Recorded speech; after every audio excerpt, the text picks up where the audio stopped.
Aujourd'hui, nous nous retrouvons donc au château de la Ferté à Valette et nous recevons le GAN Prévoyance. Alors, qu'est-ce que c'est que le GAN Prévoyance? Alors, GAN Prévoyance, c'est une société en fait, qui dépend de Groupama.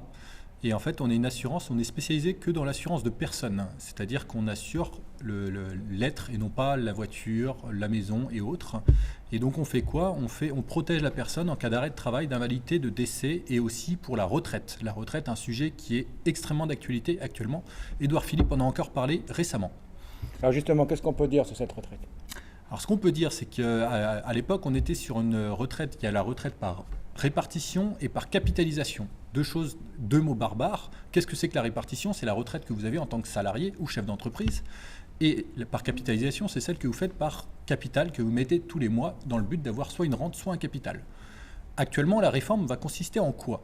La réforme, c'est une réforme à points. C'est-à-dire que jusqu'ici, avec les 15 meilleures années ou les 25 meilleures années, parce que ça dépendait si vous êtes plus ou moins ancien et début de retraite ou fin de retraite, vous aviez la possibilité d'avoir une rente à vie payée par le système de retraite actuel.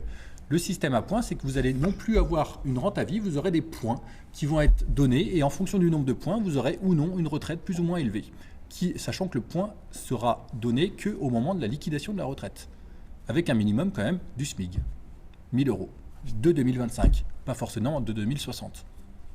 Donc, alors, avantage ou inconvénient pour nous? Alors, l'inconvénient, elle est simple, c'est que, on va perdre 17% de nos retraites. 2, si vous avez des trous dans votre carrière, vous allez être pénalisé systématiquement. Un exemple concret, si vous faites qu'un an de chômage sur toute votre carrière, vous avez un trimestre. Après, les trimestres ne compteront plus. Donc, à chaque fois, ce sera des décotes. Autre chose, bien entendu, au lieu d'être à 62 ans pour la retraite, vous serez à 64. Donc, déjà, on aura perdu 2 ans.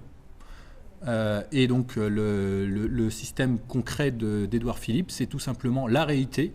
C'est qu'à l'époque, quand on avait 42 organismes de retraite et qu'on passait à un organisme de retraite, il y avait tout simplement des organismes qui étaient excédentaires et d'autres qui étaient déficitaires. Et le but du gouvernement, c'est quoi? C'est les déficitaires, c'était eux qui étaient obligés de mettre la main à la poche.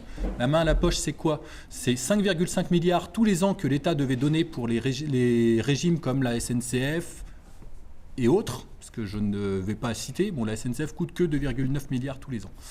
Et donc grâce à ça, en fait, ce sera les régimes excédentaires, c'est-à-dire nous, le RSI, le CPM, etc., qui va payer pour l'État les 5,5 milliards manquants. C'est ça le but de l'État, en fait. C'est tout simplement économiser 5,5 milliards d'euros tous les ans pour les retraites. Et qui vont être les personnes qui vont être déficitaires? C'est nous tous qui sommes ici, pour justement perdre de l'argent pour pouvoir payer le déficit de l'État. Savoir aujourd'hui que la retraite par points sera systématiquement avec des points qui seront calculés au niveau des syndicats. Ce qui veut dire qu'il y aura des organismes privilégiés actuellement qui vont pouvoir avoir, par exemple, un point va valoir 100 francs, 100 euros, et un autre organisme, un point vaudra que 5 euros. En gros, les inégalités que l'État fait croire qu'on va réussir à avoir des avantages, des inégalités, sont faussées dans la mesure où, vu que le point va être négocié au niveau des syndicats, les syndicats, eux, vont garder encore des points plus avantageux pour les organismes qui ont un pouvoir de nuisance important, c'est-à-dire les transports et autres. Donc en fait, le système égalitaire est faux. Il fut un temps où il y avait donc 3 actifs pour un passif. Oui. Là, ça commence à être inversé. Oui. Que faut-il que nous fassions pour notre retraite? Créer votre retraite, parce que moi, à titre perso, je considère que je n'aurai pas de retraite au moment de ma retraite. Pourquoi? Parce qu'on sait que naturellement, il y aura moins d'actifs pour payer les retraites. Donc au bout d'un moment, c'est voué à l'explosion. Donc bien sûr, il y a quelques mouvements en ce moment. Ça va changer grand-chose à votre avis? Oui, eux, ils auront des points qui auront une meilleure valeur, parce que justement, ils sont en train de bloquer la France. Donc pour eux, oui. Pour nous, non. Merci beaucoup. De rien.